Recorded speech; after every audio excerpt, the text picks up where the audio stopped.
Oiê! E aí, gente, tudo bom?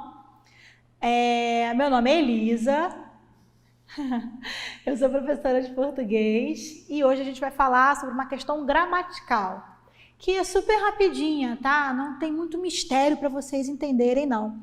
Que é o adjunto adverbial e o vocativo. São dois termos acessórios da nossa oração. Quando a gente fala de oração, a gente está falando de um elemento que tem o verbo como núcleo, tá bom? E ele vai ter alguns termos essenciais, que são aqueles indispensáveis, eles não podem faltar na oração. É engraçado que a gente aprende como termo essencial o sujeito, mas a gente tem oração sem sujeito. E aí, como é que fica? Como é que é um termo essencial da oração se ele não está ali, né? Mas é porque quase todas elas têm o sujeito, porque o verbo precisa se referir a alguém. E quando não tem sujeito, a gente vai ter uma outra complexidade, tá? É só uma pílula de conhecimento aí para você. Então, a gente tem os termos essenciais, os termos integrantes e os termos acessórios. Algumas pessoas costumam explicar que o termo acessório, porque você tira, não faz diferença nenhuma. Eu, particularmente, não gosto desse tipo de explicação, porque acho que se você tem uma intencionalidade discursiva, tudo aquilo que você diz, tudo aquilo que você fala, faz diferença. Então, se você retira, é óbvio que vai ter uma diferença, tá? Mas é porque eles, na verdade, acrescentam algumas circunstâncias, né, à sua oração que não necessariamente precisam ser explicitadas, a não ser que seja de seu desejo, diferente dos termos integrantes e dos termos essenciais, tá? Então, vamos ver aqui com mais calma. Antes de começar, quer dizer, a gente já começou, né? Antes de a gente entrar na parte teórica em si, eu queria que vocês vissem esse anúncio aqui. Omitir-se é viver num castelo de areia. Aí eu transcrevi esse texto pequenininho que está aqui para cá. O Brasil está prestes a se tornar o principal destino mundial do turismo sexual.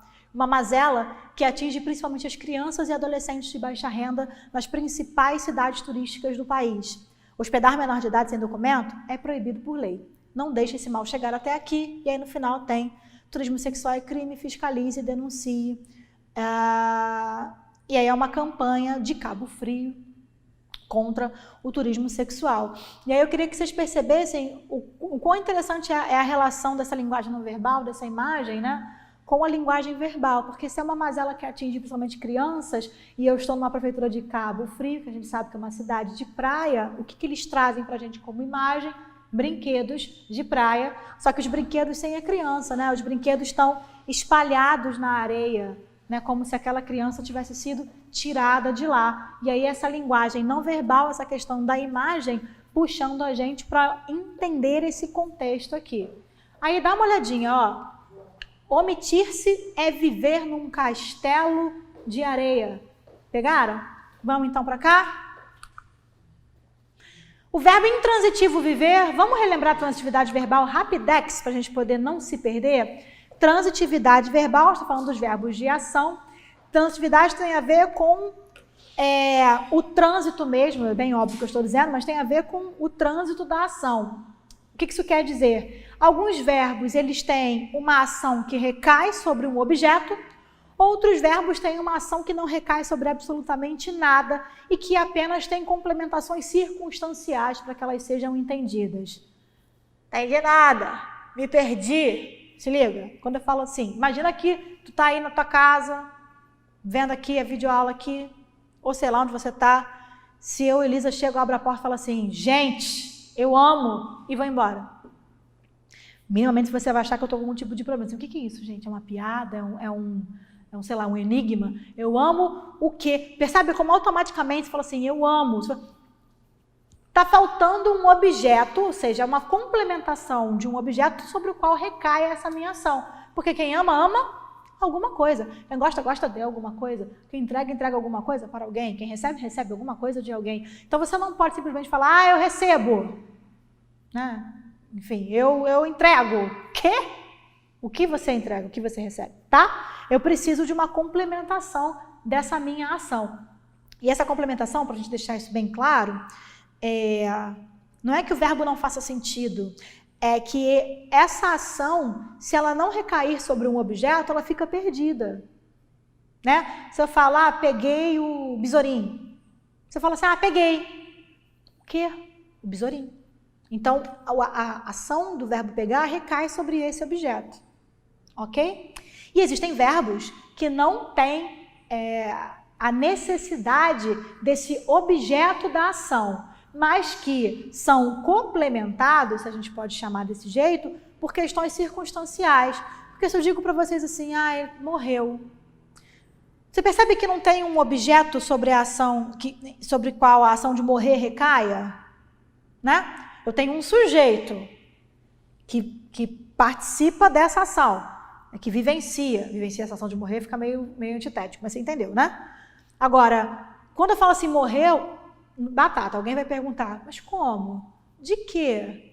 Quando? Sério? De que forma? E aí a gente começa a trazer as circunstâncias dessa ação para que a gente tenha semanticamente isso mais bem explicado. Então, essas circunstâncias que na parte morfológica são os nossos advérbios ou locuções adverbiais, dentro da parte gramatical são os nossos adjuntos adverbiais, tá? Então, de novo aqui, entenderam verbo transitivo e verbo intransitivo? Verbo transitivo, eu preciso de uma complementação dessa ação, ou seja, eu preciso de um objeto sobre o qual recai a minha ação. Verbo intransitivo, eu não preciso desse objeto sobre o qual recai a ação, tá? Porque se vocês aprendem, por exemplo, verbo intransitivo é aquele que basta a si mesmo, não precisa de complemento, que a gente já entende tudo. Será? Por exemplo, o verbo ir. Aliás, o verbo ir não. O verbo estar. O verbo estar, normalmente, a gente aprende como verbo de ligação, né? Ele está feliz. Sim? Mas ele pode ser também um verbo intransitivo, quando ele indica estar em algum lugar. Por exemplo, ele está em casa. Se eu tiro esse em casa, que é uma circunstância de lugar onde se está, será que essa frase faria sentido? Ele está? Imagina, eu falei para você, ele está.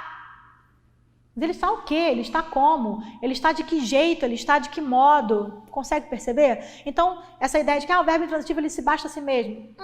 Na verdade, nem sempre. O verbo intransitivo é aquele sobre o qual, é aquele e que a própria ação não recai sobre nenhum objeto, mas que de vez em quando precisa de umas complementações circunstanciais. Então, nesse caso aqui, o verbo viver é um verbo intransitivo.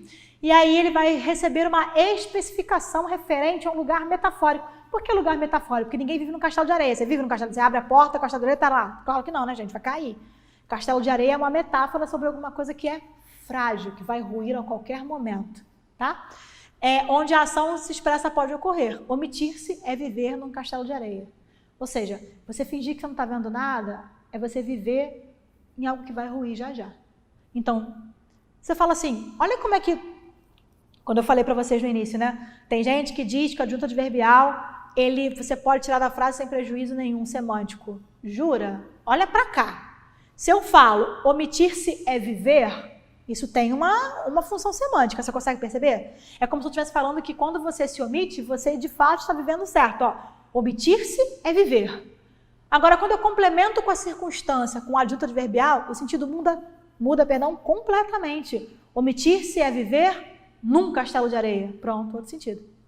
Omitir-se não é viver, então. Omitir-se é viver de maneira frágil. Cuidado em pensar que eu posso tirar o adjunto adverbial e não vai ter prejuízo semântico nenhum. Óbvio que vai ter. Tudo que está dentro da sua oração tem uma intencionalidade discursiva. Aquilo que é dito precisa ser premedito para que possa fazer sentido. Tá? Bom, então vamos de novo para a gente poder organizar aqui. Adjunto adverbial é o termo da oração que indica uma circunstância do fato expresso pelo verbo ou modifica o sentido do verbo, do adjetivo ou do advérbio. Que é, na verdade, a mesma definição que a gente tem lá, morfológica das locuções adverbiais e dos advérbios. É uma circunstância. Ele vai indicar alguma coisa para você. Exemplo aqui, estudei física ontem à noite em minha casa. Olha aqui, eu poderia falar só estudei física, mas eu digo que eu estudei física ontem, tempo. À noite, tempo também. Em minha casa, lugar. Ok? Tradicionalmente, como é que eu classifico os adjuntos adverbiais? Pelas circunstâncias semânticas que eles vão expressar. Então, eu tenho adjunto adverbial de afirmação, sim. De dúvida, talvez. De companhia. Fui ao shopping com minha mãe. Com minha mãe é minha companhia. Tem de instrumento, operou o paciente com o bisturi. Tem de modo, anda muito lentamente. Tem de intensificação, né? Anda muito tá? Advérbio de intensidade. E aí eu tenho, dependendo da circunstância que o meu adjunto adverbial expresse, eu vou dar esse nome para ele. Não precisa decorar, gente, por favor, tá? É interpretação de texto. Leia e interprete que você vai descobrir a carga semântica. Bom, mudando um pouquinho de assunto, para não dizer totalmente, a gente vai entrar no vocativo. E aí é muito interessante que o vocativo aparece às vezes em termos acessórios da oração, mas ele não é nem um termo acessório e tampouco, enfim, tem função sintática nenhuma dentro da oração, tá? Mas é porque a gente não tem muito onde encaixar, então a gente ensina ele aqui. E ele também é facinho de entender. Vocativo, vocare, é do latim, significa chamamento. Quando você esquece aquela toalha, tu grita, mãe, pega a minha toalha. Já fez dessa? De vez em quando eu fazia. Você está chamando, tá falando, presta atenção aqui, né? Me ajuda, ok? Isso é o vocativo. Então, qual é a função dele? É interpelar, ou seja, chamar a atenção diretamente do nosso interlocutor. E como a sua função é estabelecer um vínculo, né, desse discurso com o nosso interlocutor, ele tem independência sintática. Isso quer dizer que ele não exerce nenhuma função sintática. Se você achar um vocativo na oração, qual é o nome que você vai dar para ele? Vocativo. Só isso. E ele sempre vem separado por vírgula, tá? Uma questão de pontuação. E pode ser acompanhado de ponto de exclamação ou interjeição. Ou, fulano, exclamação, faz não sei o que para mim? Ou então você fala assim, ei, vírgula, fulano, vírgula, faz não sei o que para mim, tá? E aí toda vez que você está chamando alguém, você está dando de cara com um vocativo. Atenção, não confunda vocativo com sujeito. Naquela minha primeira frase, mãe, pega a minha toalha para mim, o sujeito não é mãe, o vocativo é mãe. O pega está sendo, enfim, meu Deus, conjugado, de vez em quando me fogem as palavras, meus pensamentos passam todos ao mesmo tempo correndo. Conjugado em terceira pessoa, tá? Mas o sujeito do verbo pega não é mãe. Tudo bem? Esse é o vocativo, tá? Então vamos lá. Exercício. No meio-dia branco de luz, uma voz que aprendeu a ninar nos longes da senzala e nunca se esqueceu. Lá longe, meu pai campeava no mato sem fim da fazenda. Uma coisa que eu esqueci de dizer lá dos advérbios. Morfologicamente, né, os advérbios a gente sabe que são invariáveis. Isso quer dizer que eles não vão nem para o plural, nem para o feminino. Isso é muito importante. Os substantivos, os adjetivos, todos eles vão. Por que eu estou falando de classe gramatical? Porque a função sintática tem a ver com a classe. Classes gramaticais exercem diferentes funções. Tá? Bom, então vamos lá. Classifique gramaticalmente as palavras sublinhadas e aponte diferença de sentido entre elas. Eu vou classificar gramaticalmente, mas uma delas eu vou classificar também sintaticamente, já que o nosso assunto é um assunto sintático. Tudo bem? Bom, no meio-dia branco de luz, uma voz que aprendeu a ninar nos longes da senzala e nunca se esqueceu. Primeira coisa que a gente tem que pensar, variou aqui? Longes existe? A gente usa isso corriqueiramente? Não, não variou. Aliás, não usa corriqueiramente. E variou. Como assim variou, Elisa? Está no plural. Tem uma desinência aqui, então existe uma variedade, né? Uma variação. Agora, pensa comigo mais uma coisa. Olha ali, ó, nos longes da senzala. Você já sabe, se não sabe, estou te falando aqui agora que toda vez que eu tenho um artigo na frente de qualquer palavra, essa palavra automaticamente se torna um substantivo. Opa, parou, volta. Aninar, onde? Nos longes da senzala. Nos é uma contração da preposição em com o artigo os. Juntei os dois? Juntei. Está na frente de um termo? Está. Esse termo variou? Variou. Então esse termo aqui vai ser um substantivo. Caraca, Elisa, como assim? Nos longes da senzala é nos tempos passados em que havia escravidão. E aí eu te dei quase que a resposta do segundo aqui. Pensa nisso. Lá longe meu pai campeava. Opa, aí é o mesmo sentido? Não, né? Porque lá está indicando um lugar, uma distância. Então, esse longe aqui variou? Não. Então, ele está no lugar de praxe dele, que seria o lugar do advérbio. Então, o primeiro é um substantivo, o segundo é um advérbio. Se esse segundo aqui é um advérbio, qual é a função sintática de todo advérbio? Muito bem, adjunto adverbial. Ok? Qual a diferença semântica? Ou seja, qual a diferença de sentido? Esse primeiro, falei, indica o tempo lá longe. Nos longes, lá no passado da senzala, no tempo da escravidão. E aqui, distância, lugar, lá longe meu pai campeava. Foi? Próximo. Em todas as alternativas há 2 advérbios. Essa é super tranquila da gente fazer, é só para a gente poder ficar ligado mesmo, tá? Vamos lá. Vou de baixo para cima. Já te dei a dica, né? Se eu vou de baixo para cima. Ele falou calma e sabiamente. Pô, Elisa, não tem 2 advérbios, porque calma é um adjetivo. Não, meu bem. Isso aqui é uma maneira estilística da gente escrever quando eu tenho 2 advérbios de modo. Fica a dica para sua produção textual. Toda vez que você vai colocar 2 advérbios de modo, ou 3, enfim, em sequência, você pode colocar esse sufixo do modo só no final, tá? Então, ele falou calma e sabiamente, é como se eu estivesse falando que ele falou calmamente e sabiamente. Mas para não ficar repetitivo, eu posso jogar o sufixo só para o fim. Tranquilamente, realizou-se hoje o jogo. Então, eu tenho 2, ó. Tranquilamente, modo, hoje, tempo. O menino ontem cantou desafinadamente. O menino ontem, tempo, desafinadamente, modo. Desafinadamente aqui modificando o cantar, tá? A Elisa, ontem tá modificando o menino? Não, né? Porque não é o menino ontem. Esse ontem tá deslocado. Ele cantou desafinadamente ontem. Por isso, inclusive, que veio entre vírgulas. Todo elemento da sua oração que está fora da ordem canônica, ou seja, ele vem deslocado, ele precisa vir entre vírgulas. Pontuação aí para você não esquecer.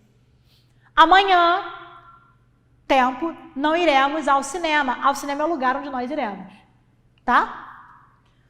Ele permaneceu muito calado. Será que é esse? Sim, é esse. Permanecer é verbo, calado é adjetivo, muito é o intensificador, então esse aqui só tem um advérbio. E é essa a questão. Essa questão não, essa resposta. Eu esqueci de botar o negocinho, mas é isso. Por último, isso aqui é uma canção trovadoresca. Trovadorismo que foi uma expressão literária portuguesa na época da formação do Estado de Portugal, lá no início da Idade Média. Ele acompanha a Idade Média inteira e o trovadorismo ele era feito pelos trovadores que passavam de reino em reino cantando suas cantigas com um instrumento chamado lira. Por isso, quando a gente vai ouvir poesia, vai ler poesia, escrever poesia, a gente fala do lirismo, que é essa musicalidade do instrumento que vem lá das cantigas trovadorescas. Eu tinha 2 tipos de cantiga de trovador, cantiga de amigo, cantiga... Aliás, eu tinha 4 tipos, tá? Mas eu vou ficar nessas 2. Que eu tinha de maldizer de escárnio, mas eu vou ficar aqui. Cantiga de amigo e cantiga de amor. A cantiga de amor tinha uma relação de subserviência, que você vai encontrar no romantismo, quando aquele cara fica enaltecendo a mulher, idealizando, e ele faz tudo, é uma relação de vassalagem, né? Por aquela mulher. Isso já tem lá no trovadorismo. Esse homem vai falar sobre a sua senhora, né? Essa mulher que ele ama tanto, de uma maneira bem subserviente, tá? E eu tenho a canção de amigo, que eu tenho um eu lírico feminino. É um eu lírico, não é um autor, as mulheres não escreviam, ou se escreviam, enfim, a gente não tem essa documentação, mas as nossas cantigas todas são de autores masculinos. Eu tenho um eu lírico que é feminino. Então, esse eu lírico, lembra que eu estou no tempo das cruzadas, eu estou no momento de descobertas, de mudanças, e aí esses homens vão embora e morrem, né? Ou então não voltam mais, e esse eu lírico feminino fica aqui esperando esse homem voltar, e aí ele questiona a mãe, Deus, outras figuras femininas, querendo saber, Mar de Vigo, por exemplo, que é um mar ali de uma cidade galega, quando é que eles voltam. E as cantigas são escritas em galego-português, que é esse exemplo aqui. Elisa, por que a gente não faz uma tradução? Porque galego-português é um português arcaico, então você não faz tradução, você faz só a versão. E aí eu vou ler aqui com você, isso aqui é uma cantiga de amigo, porque é um eu lírico feminino perguntando onde está o amor dela. Não chegou o madre, meu amigo, e hoje está o prazo saído. Ai, madre, morro de amor. Não chegou o madre, meu amado, e hoje está o prazo passado. Ai, madre, morro de amor. E hoje está o prazo saído. Por que mentiu o desmentido? Ai, madre, morro de amor. E hoje está o prazo passado, porque mentiu o perjurado, ai madre, morro de amor. Porque mentiu o desmentido, pesa-me, pois per si é falido, ai madre, morro de amor. Porque mentiu o perjurado, pesa-me, pois mentiu a seu grado. Ou seja, ele mentiu porque ele quis. Ai madre, eu morro de amor. Percebe a repetição do refrão? Naquela época, a maioria das pessoas que viviam na Europa eram analfabetas. Então, para que elas pudessem decorar as cantigas, eles tinham utilização de refrão, que a gente encontra até hoje. Tá vendo? Saber literatura, saber coisa aí da sua vida. Não fica achando que é à toa, não. Tá? Aí, Elisa, mas essa cantiga é repetitiva, né? Sim, lembra? Falei? Eles não sabiam ler, eles precisavam decorar, gravar as cantigas. Então, como é que a gente grava? Repetindo alguns termos e criando os refrões para que isso entre mais facilmente na nossa cabeça. Eu ia falar na nossa mente, mas ia ficar um monte de ente, ia ficar ruim. Tá? Bom, o termo que na cantiga exerce a função de vocativo, ou seja, qual é o termo aqui na cantiga que o tempo inteiro ela está chamando, pedindo, é o amado? Ela está falando com o amado? Não, vocativo tem a ver com a pessoa com quem a gente está falando. Lembra que é uma questão de interlocução. Com quem que ela está falando aqui o tempo inteiro? Com a madre, com a mãe. Então, mãe, cadê ele? Ele mentiu de propósito, eu estou morrendo de amor, ele não chegou até agora. Mãe, ó.